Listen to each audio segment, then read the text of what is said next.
I got to Megan's house an hour early. I couldn't help it. I'd been awake since 5, checking the cake box every 10 minutes to make sure the ribbon hadn't come loose. $175. Sugar and Spice Bakery on Telegraph. Strawberry layers with candied rose petals, just like she used to beg me to make when she was 12. Except I can't bake like I used to, and she's 45 now, so store-bought would have to mean the same thing. I remember, I love you, happy birthday. She opened the door, and my stomach sank before she even spoke. That look, not anger, not annoyance, worse, that flat, tired look you give a telemarketer, like I was selling something she didn't want and never asked for. Happy birthday, sweetheart. I held up the box, gold ribbon catching the afternoon light. Just set it in the kitchen, Mom. She stepped aside without looking at the cake, without looking at me. I walked past her into that beautiful living room, the one with floor-to-ceiling windows overlooking the Oakland Hills. Gray sectional, marble coffee table, custom built-ins. The house I'd helped them buy 5 years ago with a check for $135,000. My hand had shaken so badly at Wells Fargo that the manager, a kind woman named Lisa, had brought me water. That's a lot of love, she'd said, watching me sign. Yes, I'd thought, it is. I thought we could do candles after dinner, I said now, trying to sound light. Dylan could grill some. We need to talk. Megan's voice was flat. Before people get here. My nurse instincts kicked in, that sixth sense you develop after 40 years in the ER, the tone that means bleeding, crashing, code blue. Of course, I said carefully. Whatever you need, honey. She stayed standing. I sat on the sectional, hands folded in my lap like I was waiting for test results. I've been thinking about what would actually make me happy, she said. Slow, deliberate, like she'd practiced this. And it's not gifts. It's not trips or jewelry or any of that. Then tell me what you want. I leaned forward. A weekend away? We could go to that spa in Carmel you liked. Mom, she cut me off. The one thing that would make me truly happy, she paused, looked me right in the eye, is if you just died. The room went silent. No cars outside, no birds, just that sentence, hanging in the air like smoke. I couldn't breathe. What? I mean it. Her voice didn't waver. I'm exhausted. Your phone calls 3 times a day. The texts at 6 in the morning about vitamins, the pop-ins whenever you feel like it. It would be so much easier if you were just gone. My hand started shaking. I thought about all those double shifts at Highland Hospital. 40 years of bloody scrubs and 12-hour nights so she could have dance lessons and summer camp and a college education that didn't bury her in debt like mine had buried me. I call because I care about you, I managed. Not to control you. You call to remind me I owe you. Her voice rose. You paid for things and now you hold it over me every single day. Every text about checking in is really just you keeping score. Megan, I want to be happy, Mom. And happy people don't have their 72-year-old mothers showing up unannounced 3 times a week. They don't get interrogated about every purchase, every decision. I don't want your advice anymore. I don't want to owe you for one more thing. Ever. Gravel crunched in the driveway. Dylan's Subaru. Megan's whole face changed, like flipping a switch. Let's not make a scene, okay? I don't want Dylan stressed before people arrive. You invited people? My voice came out small. To your birthday? Just a few friends. It's fine. The front door opened. Dylan came in with grocery bags, grinning that easy grin of his. Then he saw us, saw my face. The grin flickered. Janet! Hey, you're early. I was just leaving, I said, standing. My legs felt disconnected from my body. What? But we haven't even... Dylan looked at Megan, back at me. Is everything okay? Everything's fine. Megan's voice was bright now. Fake bright. Mom just needs to go. I stopped at the door, turned back. I never meant for you to feel managed, Megan. I just wanted you to feel supported. There's a difference. She didn't answer, just looked at me like I was a piece of furniture she'd stopped noticing years ago. The drive back to my apartment took 14 minutes. I know because I counted every light, every turn, saying them out loud to keep from screaming. Signal, merge, brake, park. Inside my little one-bedroom in Fruitvale, I sat at my kitchen table, the oak one I'd had since 1987, and pulled out a notepad. For a long time, I just stared at the blank page. Then I wrote, house. Under it, $135,000. I drew a box around those numbers, stared at them until they stopped looking like money and started looking like years of my life. Then I kept writing. Everything. All of it. College, UC Berkeley, 2001-2005. $38,000. 4 years of tuition help because Dad's child support doesn't cover it, Mom, and I really want to focus on my studies instead of working. Starter condo, Emeryville, 2009. $45,000 down payment. She'd cried when she saw the place, said she'd pay me back. Never did. Private high school, Bishop O'Dowd, 1997-2001. $72,000 because the public school wasn't safe enough, and all her friends were going there. Mortgage bailouts, 2020-2024. $14,500 8 different months when Dylan's teaching salary came up short. 8 different times I transferred money at 11 p.m. because the payment's due tomorrow, Mom, and we can't afford a late fee. Orthodontics for the twins. $8,400 new tires. Ours aren't safe. 1-800-Dazers HVAC repair. We're dying in this heat. 4,200 Megan's MacBook. I need it for work. 2,600 medical bills. Dylan's back injury. $5,000. I added it up 3 times, hoping I'd done the math wrong. Total, $434,500. $434,500. I sat back, stared at that number. A financial advisor had once told me something, back when I was 50 and trying to figure out retirement. He'd said, Janet, if you put even half of what you're giving your daughter into a basic index fund, you'd be looking at serious money by the time you're 70. I did the math now. Conservative estimate, 6% annual return. If I'd invested that money instead of giving it away, $587,000. $500,000. I felt sick. My phone buzzed on the table. Megan, please don't come back tonight. People are already here. Another buzz. Megan. We'll talk next week. Don't text Dylan about this. A third. Megan, you always blow things up. Just give me some space. I typed 3 different responses. Deleted all of them. Finally, okay. I set the phone face down. Outside my window, 23rd Avenue hummed with early evening traffic. A bus wheezed past. Someone was grilling. The smell of charcoal drifted through my window screen. Normal life.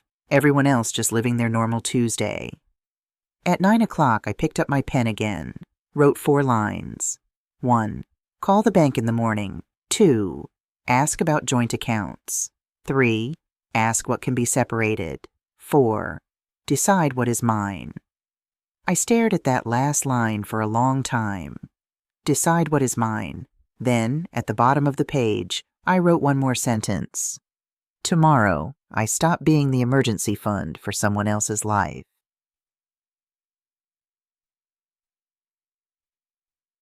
Morning came too early. I didn't sleep. Just laid there watching the ceiling fan go around, thinking about that number.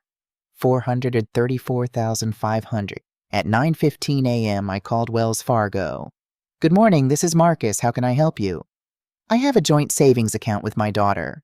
I need to close it and transfer all the funds to an account in my name only. A pause. Professional, but I could hear the shift.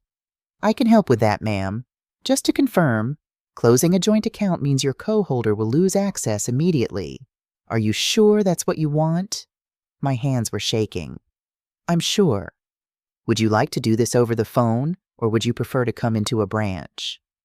I'll come in. What time can you see me? We have an opening at 11 this morning. I'll be there.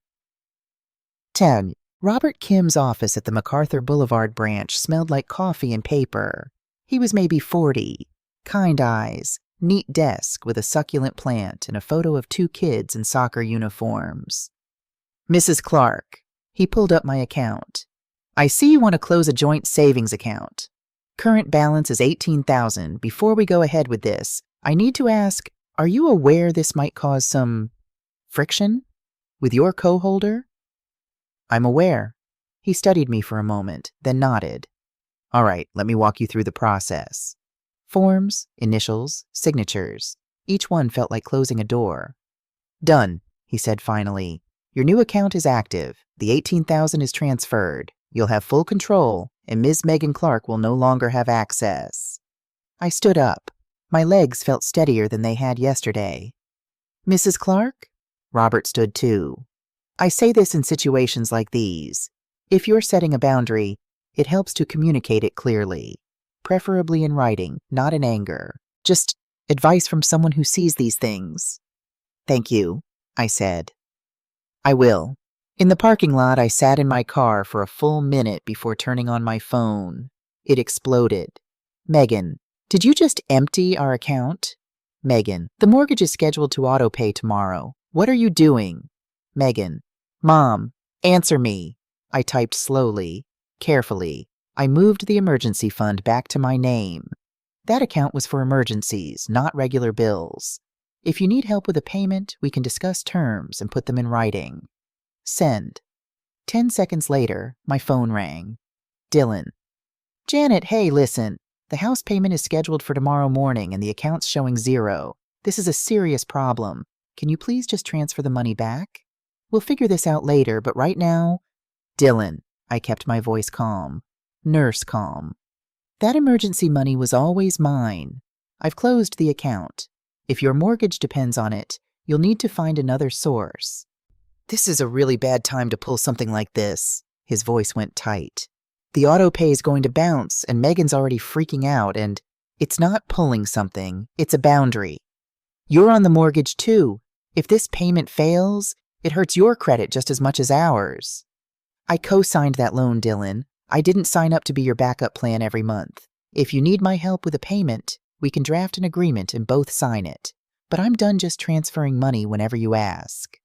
Silence. Then Nev.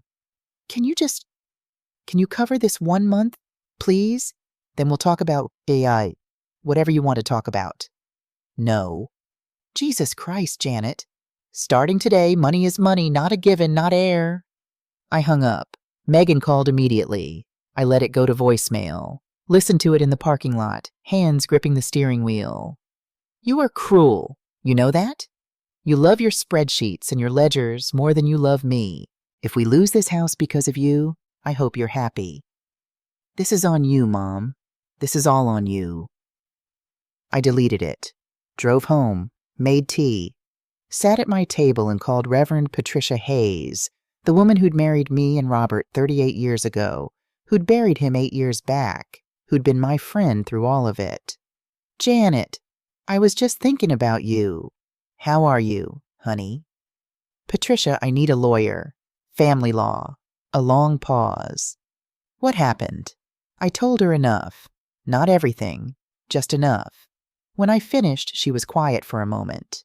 Then, Bill Strauss. He's former military, JAG lawyer. Does family law now? Goes to First Presbyterian. Good man. Fair. I'll text you his number. Thank you. Janet? Her voice softened. Are you absolutely sure about this? I looked at my notepad.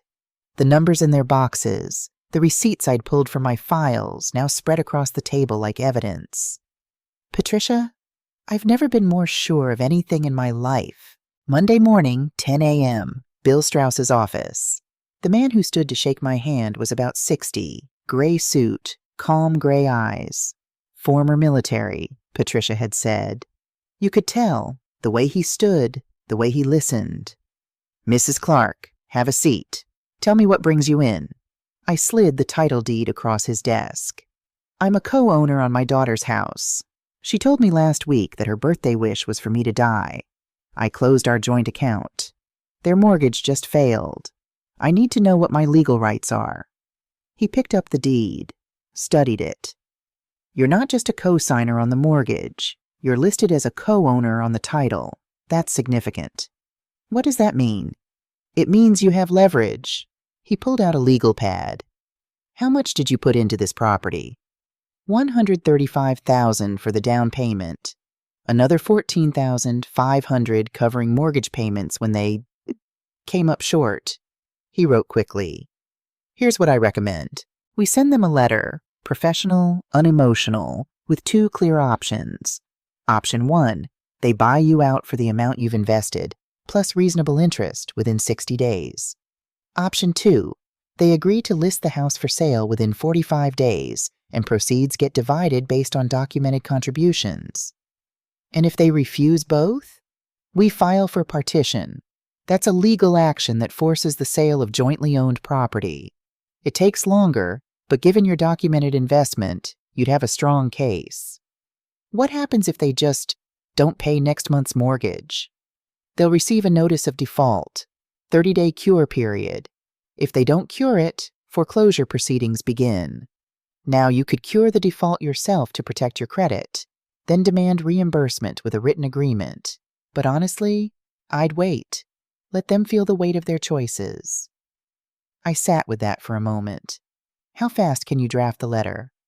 I can have it ready today. Courier delivery tomorrow morning. Do it.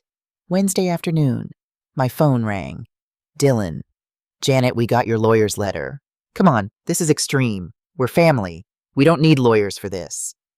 All legal questions need to go through Bill Strauss now. Can we just talk? As family? Please? I can refinance in a couple months, get your name off the mortgage, and... 2 months is just another delay, Dylan. Choose option 1 or option 2 by the deadline in the letter. You're going to blow up our lives over this. Megan's devastated. The twins are asking questions. I'm not blowing anything up. I'm asking you to make an adult choice. Buy me out or agree to list the house. Those are both reasonable options. You don't have to be this hard. I have to be this clear. I hung up. Thursday. Text from Megan. Got your letter. This is revenge dressed up as legal paperwork. You want to humiliate us in front of everyone. I didn't reply. Another text. We don't need a lawyer, Mom. We need a mother. I set the phone down. Walked away. Friday morning. I booked a trip. Switzerland. 10-day senior walking tour around Lake Lucerne. $2,400. Plus an add-on. Private consultation with Dr. Rebecca Foster, an American financial advisor who works with expat retirees in Zurich. $850. I needed distance. I needed clarity. I needed to figure out who I was when I wasn't being someone's emergency contact. Departure. Next Tuesday. Saturday. 10 days after I closed the account. Dylan called, panicked.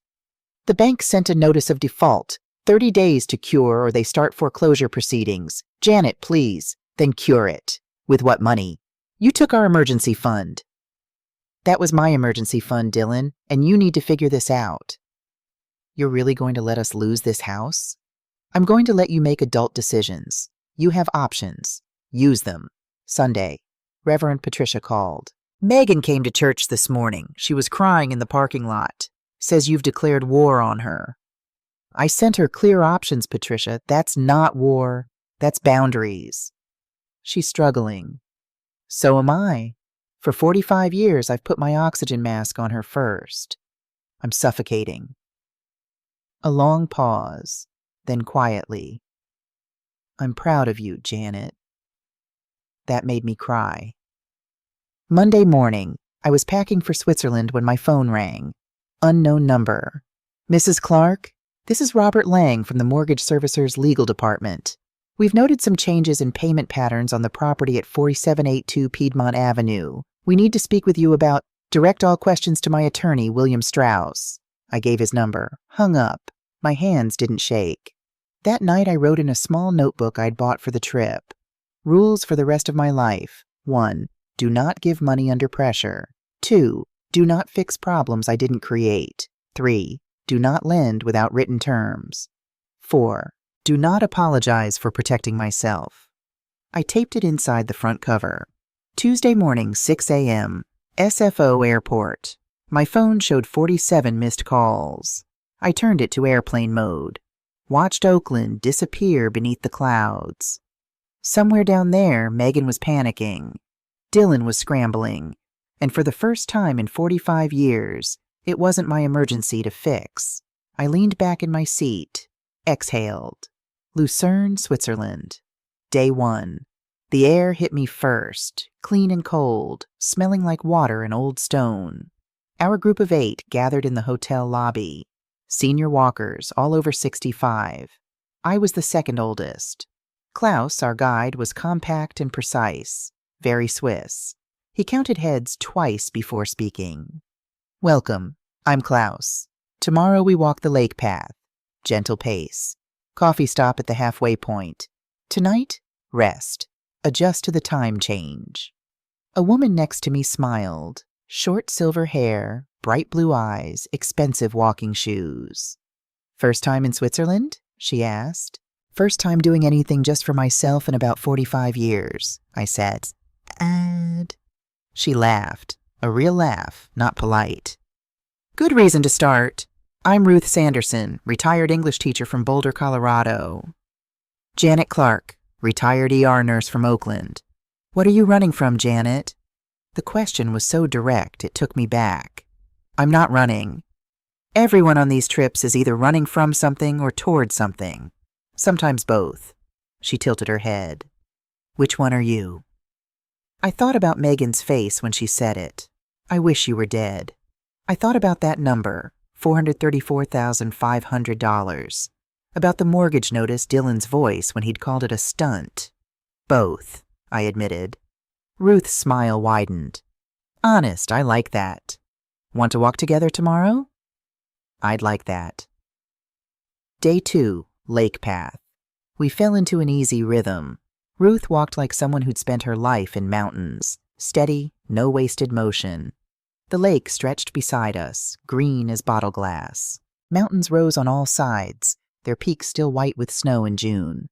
So, Ruth said after about 20 minutes, what's the thing you're learning? Everyone here is learning something.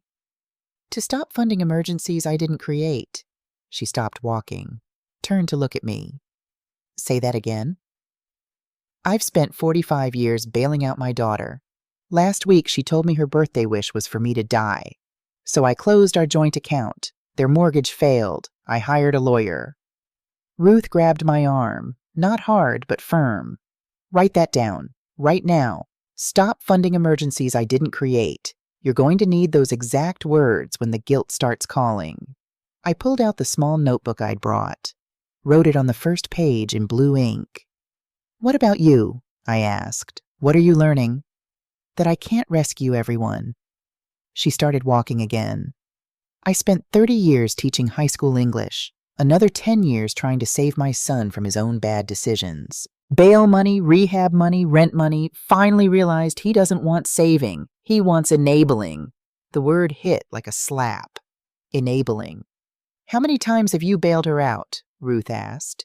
I stopped counting at 20. And has it helped? No, she just expects more now. Then you're not helping Janet. You're participating in her dysfunction. You're teaching her that consequences are optional. We walked in silence for a while. A cyclist passed us, calling out Grüezi in greeting. The sun felt warm on my shoulders. Your phone's buzzing, Ruth said, pointing to my jacket pocket. I pulled it out. 17 missed calls, 12 from Megan, 5 from Dylan. You know what airplane mode is for?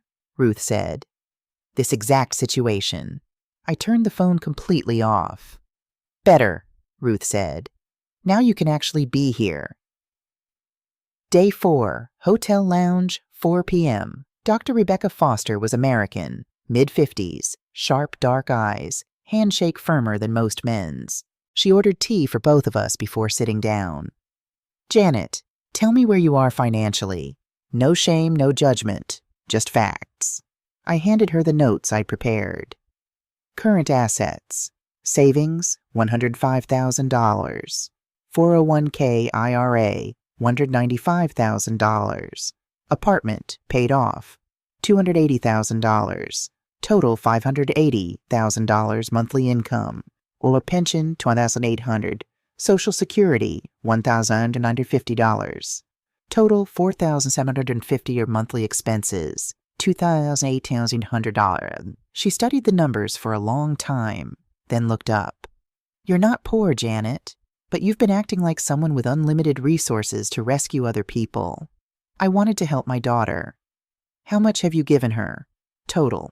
Best estimate. I swallowed. $434,500. Over 45 years. Rebecca set down her pen.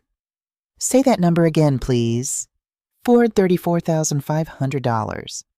And how much of that has been repaid? None. How much of it was formalized in writing? Loan agreements? Repayment terms? None. She leaned back in her chair. Janet, you didn't help your daughter. You enabled her to never learn how to manage money. And now you're 72 years old with $580,000 in assets when you could easily have over $1 million. The number stung, because it was true. What should I do now? First, stop the bleeding. No more emergency funds. No more bailouts. Period. She drew a quick diagram on hotel stationery. Second, we build a proper allocation. 12 months of expenses in high-yield savings. That's about $34,000. The rest split. 60% in conservative bonds, 40% in dividend-paying stocks. You take a modest draw each month, maybe $200 to supplement your income. And if I do this, in 10 years with modest growth, 4, maybe 5% annually, you could reach $720,000.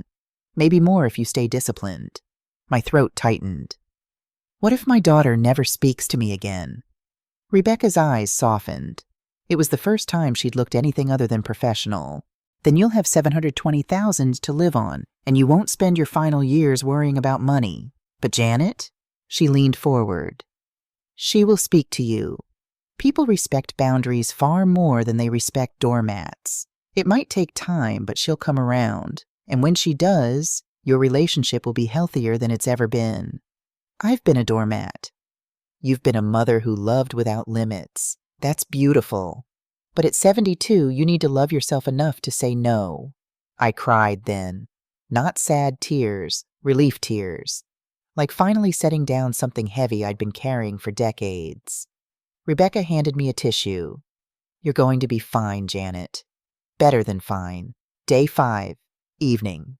Back in my room, I opened my laptop to check email.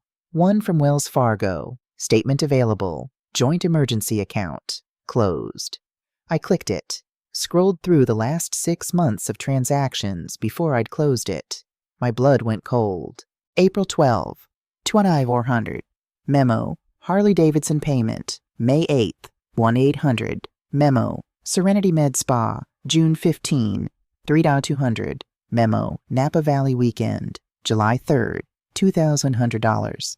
Memo, Apple Store, iPad Pro, X2, August 22, Wyaza 900. Memo, Oakland Hills Golf Club, Dylan Porter membership. Total 11,400. I sat frozen, staring at that second one. Serenity Med Spa, fund $800. Botox, fillers, whatever the hell people get at med spas. The twins already had tablets. I'd confirmed it with their school principal when Megan had asked for money for school supplies last year. School-issued Chromebooks. Free. This wasn't falling behind on the mortgage. This was spending ahead, on luxuries, while telling me they were drowning. I stood up, paced the small hotel room, sat down, stood up again. Then I grabbed a pillow and screamed into it. A knock at the door. Ruth's voice. Janet? You okay? I opened the door. My eyes were probably red. I just found out my daughter spent my emergency money on Botox and golf memberships. Ruth stepped inside and hugged me. Not a polite hug, a real one. Good, she said into my shoulder. Now you know. Now you can stop feeling guilty. I ate ramen for months to pay her Berkeley tuition. And she spent your emergency fund on cosmetic procedures while lying to your face. Ruth pulled back, hands on my shoulders. That's who she is right now, Janet. The question isn't who she is. It's who you're going to be. I looked at the laptop screen. Those transactions. Someone who doesn't negotiate with people who lie to me. Good. Write that down too. Day 6, morning. I called Megan. My hands shook, but I kept my voice steady. She answered on the first ring. Mom! Oh my God, finally! We've been trying to reach you for days. I saw the bank statements. Silence. The joint account, the transactions, Botox, Harley payments, Napa Valley weekends. Mom, I can explain. That was emergency money, Megan, not fun money. Those were emergencies. You don't understand the pressure I'm under. I need to look professional for my clients. And Dylan works so hard, he deserves. You needed Botox more than paying your mortgage on time? You don't know what it's like. Her voice went shrill. All of Dylan's friends have motorcycles, and I can't show up to client meetings looking old and tired. The twins' iPads. Their school provides Chromebooks. I checked with the principal myself. 8 seconds of silence. I counted. So you're investigating me now? Going behind my back? I'm reading statements from an account I had legal access to. You spent $11,400 of my money on luxuries while crying to me about emergencies. Some people would call that fraud, Megan. Fraud? She was yelling now. You gave me access to that account. You wanted to feel needed. You wanted to be the hero. The words hit home. Because they were true. You're right, I said quietly. I did. I taught you that my love came with an open checkbook. That was my mistake. I'm correcting it now. By destroying us? The foreclosure is public, Mom. My clients are asking questions. People at church are gossiping. You're humiliating us. Then pay your mortgage. Sell the Harley. Skip the Botox appointments. Be an adult. I hate you! The scream was so loud I had to pull the phone away from my ear. I wish you had died on my birthday. At least then I'd get your life insurance money and could actually solve my problems. My blood turned to ice water. What did you just say? Silence. I could hear her breathing. Megan, you know about my life insurance? It's not a secret. Defensive now. Caught. You told me years ago you had a policy. I never told you the amount. More silence. Did you look through my documents? When I helped you with your taxes last year, I saw some papers in your file cabinet and what else did you see? Nothing. I just knew you had a $100,000 policy and I thought, if something happened to you, at least the twins would be financially secure. So when you said you wished I'd die, you'd already calculated what you'd gain. No! God, no, Mom, it wasn't like that. I was just angry and I hung up. Sat there shaking. 15 minutes later, I called Pacific Life Insurance. Mrs. Clark, how may I help you today? I need to change the beneficiary on my whole life policy. Policy number 847-2294-103. Keys clicking. I see it here. $100,000 death benefit. Current beneficiary is Megan Clark, your daughter. Who would you like to designate instead? Primary beneficiary, Children's Hospital Oakland Foundation, specifically their Childhood Cancer Research Division. Contingent beneficiary, a trust for my granddaughters, Sophie and Emma Clark. I'll establish the trust when I return to the States. Mrs. Clark, this is a significant change. Are you certain about this? My daughter told me she'd calculated what she'd get when I die. I will not reward that behavior. I understand. I'll process this change immediately. You'll receive confirmation via email within 24 hours. Thank you. I hung up, wrote in my notebook. Some gifts are earned, some are revoked. Day 7. Email from Bill Strauss. Janet. Update. The 30-day cure period expired yesterday. Megan and Dylan made no payment. The mortgage servicer has officially initiated foreclosure proceedings. Notice of default has been recorded with Alameda County. They now have 90 days to redemption, after which the property goes to auction. Auction currently scheduled for February 14th, 2025. M&D have contacted me 3 times asking if you'll cure the default. I've told them you'll only consider it with signed, written terms. They haven't provided anything in writing. Call when you're back in the States. Bill, I forwarded it to Dr. Foster. She replied within an hour. Don't cure it. Let the process run its course. You have all the leverage. Use it. Day 8. Dylan called. Janet, please, just this once. Cure the default and we'll sign anything you want. Anything. Put your proposed terms in writing. Send them to Bill Strauss. I'll review them. We don't have time for lawyers. The foreclosure clock is ticking. Then you should have sent terms last week when Bill first asked. We're trying to get a loan from my parents, but it takes time. That's an adult solution. Good. They're retired, Janet. They can't just come up with $150,000, then sell the Harley, cancel the golf membership, return whatever you can, figure it out. You're really going to let us lose this house? Let your granddaughters lose their home? I'm letting you experience the consequences of your choices. You have options. Use them. Click Day 9. Walking with Ruth. How are you feeling? She asked. Lighter, clearer.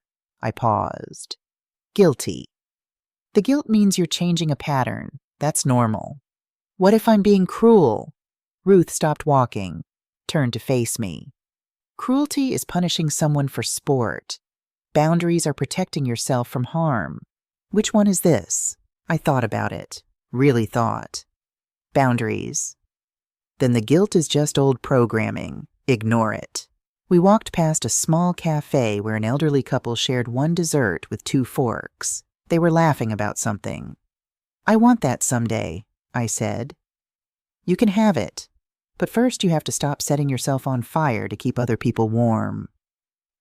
Day 10, last day in Lucerne. I sat by the lake alone, watching swans glide across the water, wrote in my notebook, things I've learned. Love without conditions. Help with conditions. Freedom requires both. Klaus found me there. You look different than when you arrived. I am different. Good. That's why people come here. To find the version of themselves they left behind somewhere. Flight home. Ruth sat next to me in business class. We'd both splurged. What happens when you land? She asked. I face whatever's waiting. Foreclosure, maybe silence, maybe both. And I'll be okay. For the first time in decades, I'll actually be okay. She squeezed my hand. Write to me. Tell me how it goes. I will. The plane descended through clouds. Oakland appeared below, tiny houses on a grid, the bay like hammered silver. Somewhere down there, Megan was panicking. Dylan was scrambling. And it wasn't my emergency to fix. I exhaled. SFO Airport, Customs, Baggage Claim, BART. My phone, 73 missed calls. I turned it off again. My apartment, 9 p.m. I unpacked slowly, made chamomile tea, sat at my oak table, opened my laptop. Email from Bill sent 2 hours ago. Janet, M&D tried to get a loan. Denied, debt-to-income ratio too high. Dylan's parents declined to help. They're out of options. They've asked to negotiate. Are you willing to meet?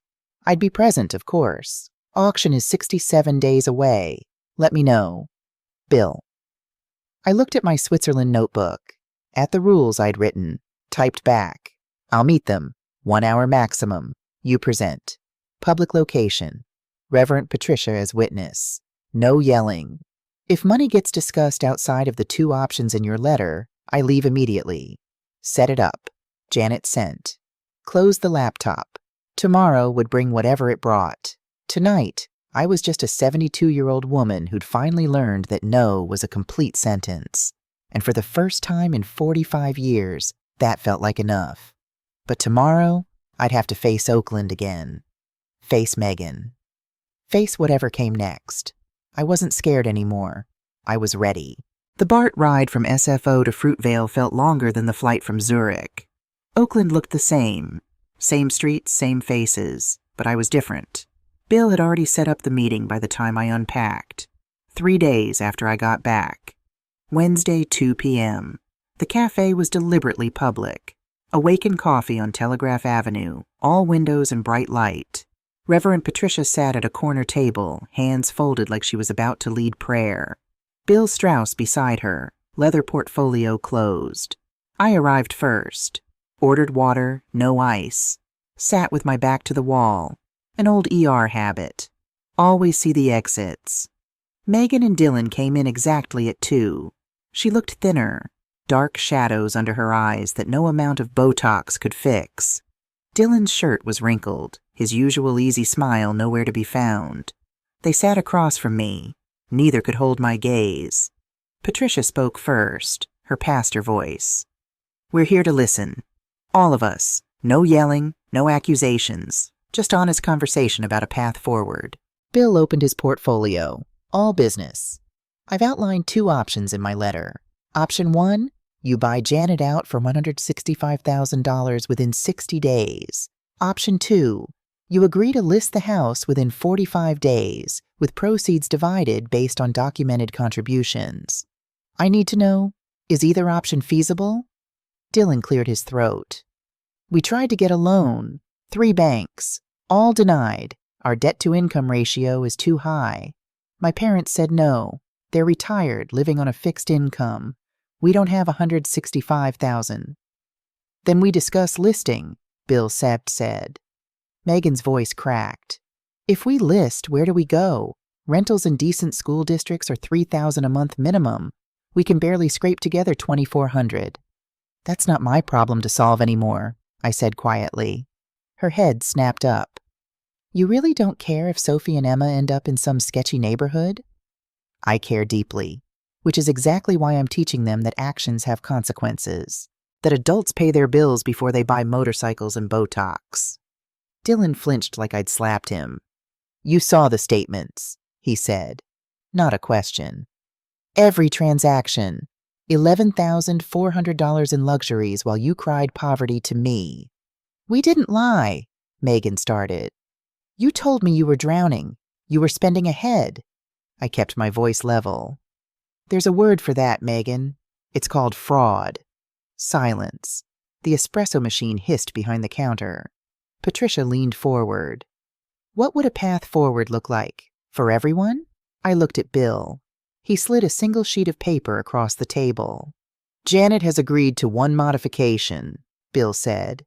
If you sign an agreement to list the house immediately, and I mean this week, and you agree to a fair market listing price with no games, she'll waive the 60-day buyout deadline.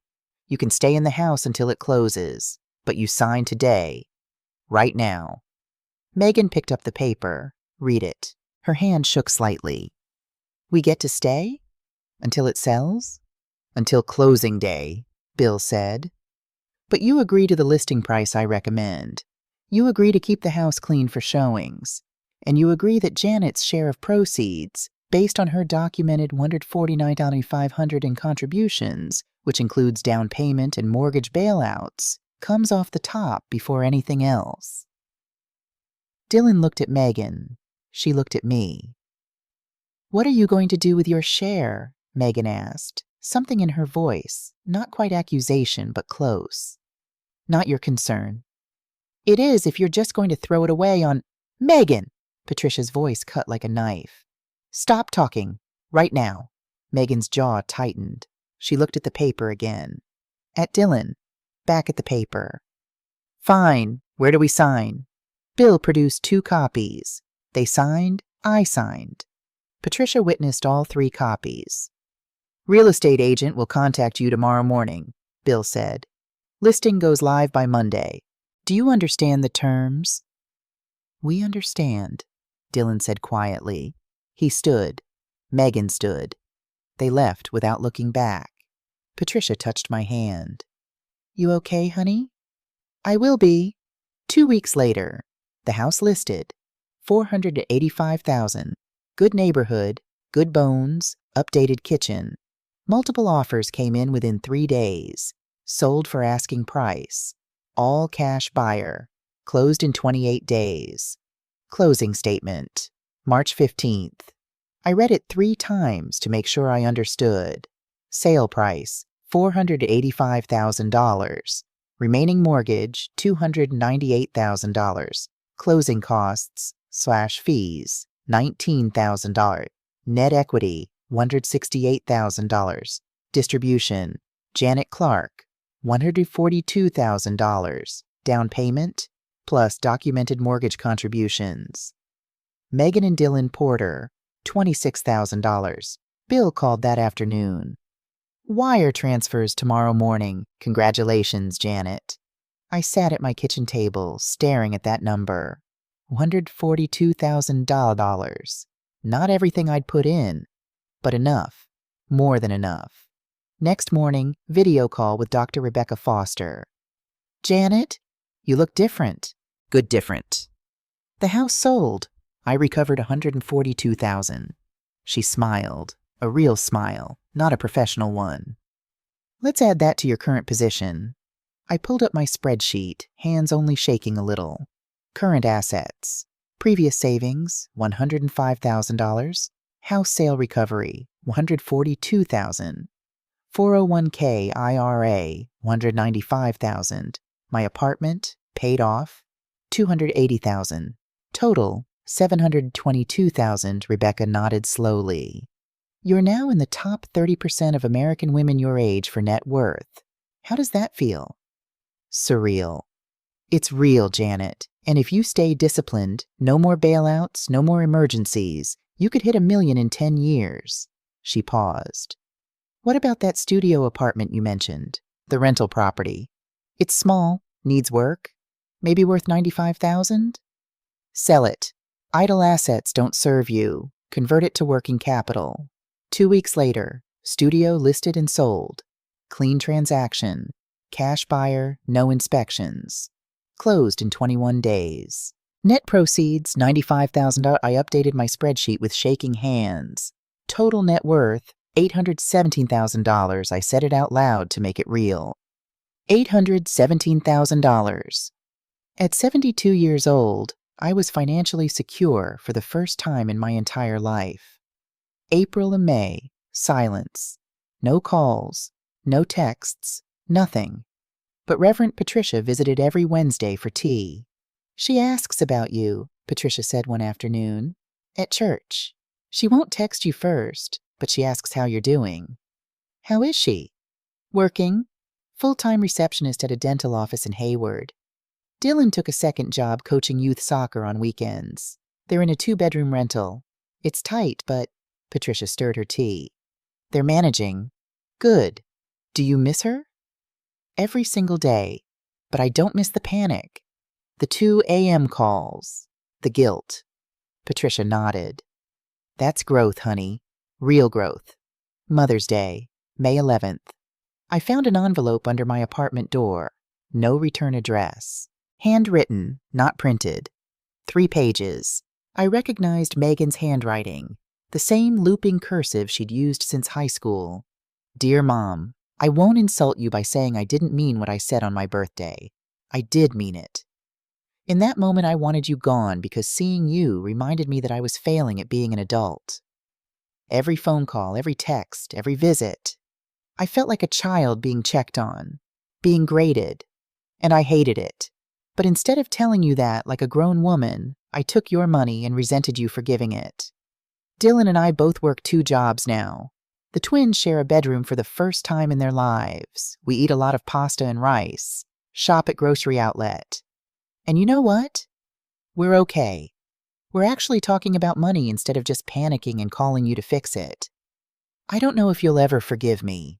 I don't know if I deserve forgiveness. But I want you to know. I'm learning. Slowly. Badly. But I'm learning. Sophie and Emma ask about you every single week. If you're ever willing, I'd like to try again. With rules this time. With boundaries. With honesty. I'm so sorry, Mom. Love, Megan. I read it 3 times. Cried for 20 minutes. The ugly kind of crying where you can't catch your breath. Then I pulled out my nice stationery and wrote back. Megan, Sunday afternoons, 2 o'clock to 4 o'clock p.m. Lakeside Park by the playground. You, me, and the girls. 3 rules. 1. No money talk. 2. No guilt trips from either of us. 3. If someone breaks a rule, we go home and try again next week. We start June 1st. Love, Mom, June 1st, 2025. Lakeside Park. 1:55 p.m. I spread an old quilt under an oak tree. Brought fresh strawberries in a Tupperware container. Not a $175 cake. Just simple fruit.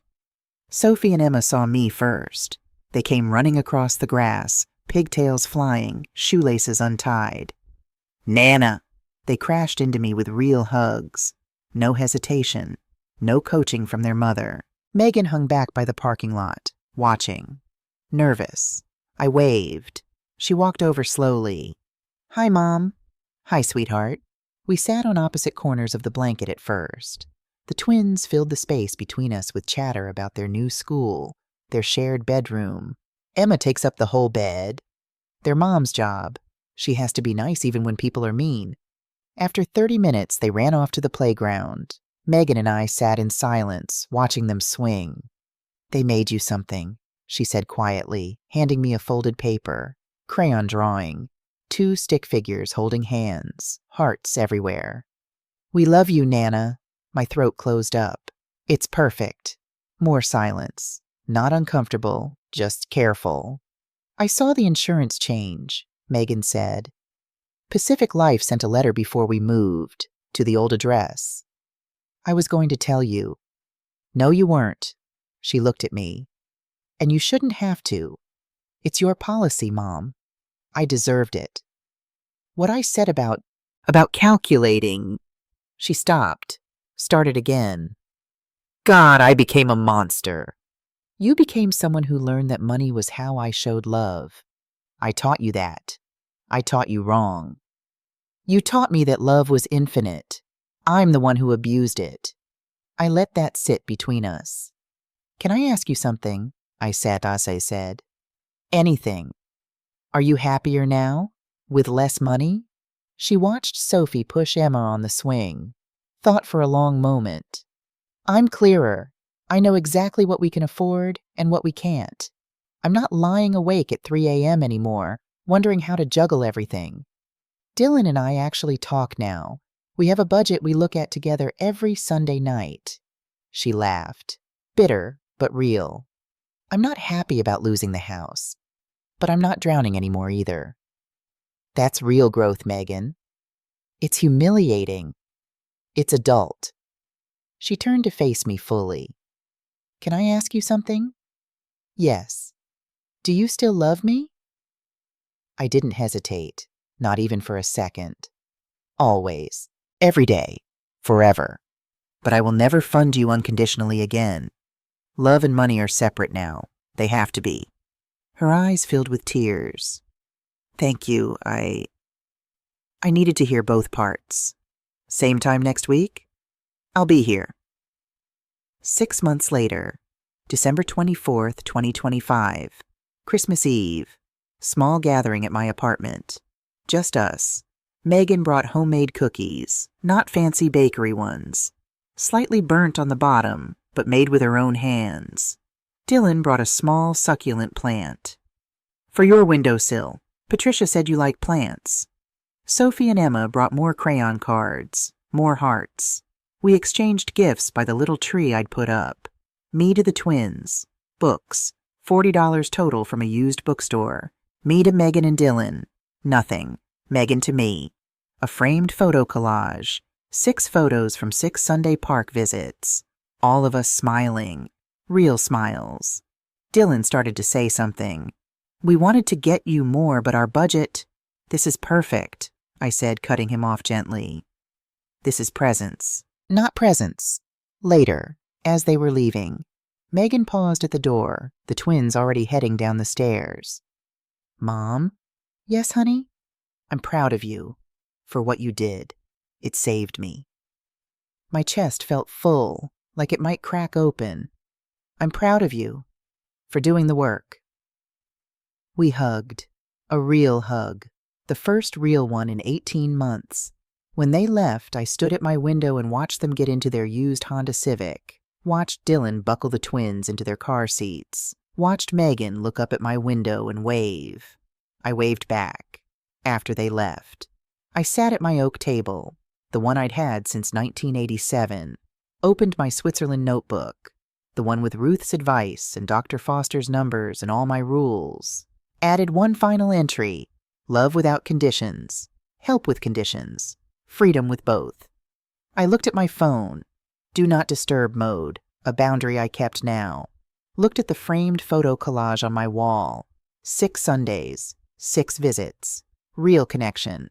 Opened my banking app one last time. Net worth, $817,000 monthly income, $6,625. Pension plus Social Security plus modest portfolio draw. Monthly expenses, $2,800 monthly surplus, $3,825 for the first time in 45 years. I wasn't worried about money. For the first time in 18 months, I wasn't worried about Megan. I was just free. I pulled out my journal, wrote one last entry. December 24th, 2020. A year ago today, my daughter told me her birthday wish was for me to die. Today, she told me I saved her. But I didn't save her. I stopped drowning with her. I threw her a life preserver and taught her to swim. The greatest gift I ever gave her wasn't $434,500 over 45 years. It was the word no. I'm 72 years old. I have $817,000 in assets. I have Sunday afternoons with my granddaughters. I have peace. I spent 45 years being needed. Now I'm learning to simply be wanted. That's so much better. I closed the journal. Outside my window, Oakland hummed with Christmas Eve life. Car horns, music from someone's party, laughter drifting up from the street. I made chamomile tea, sat by the window with the photo collage in my lap, smiled. Tomorrow, Megan and I would text about New Year's plans. Next Sunday, we'd meet at the park again. Next month, I'd start volunteering at Children's Hospital, the charity that now held my life insurance. But tonight I was just a woman who'd finally learned that boundaries aren't walls. They're bridges, built on truth instead of guilt. And for the first time in longer than I could remember, that felt like enough. More than enough. It felt like home. The end.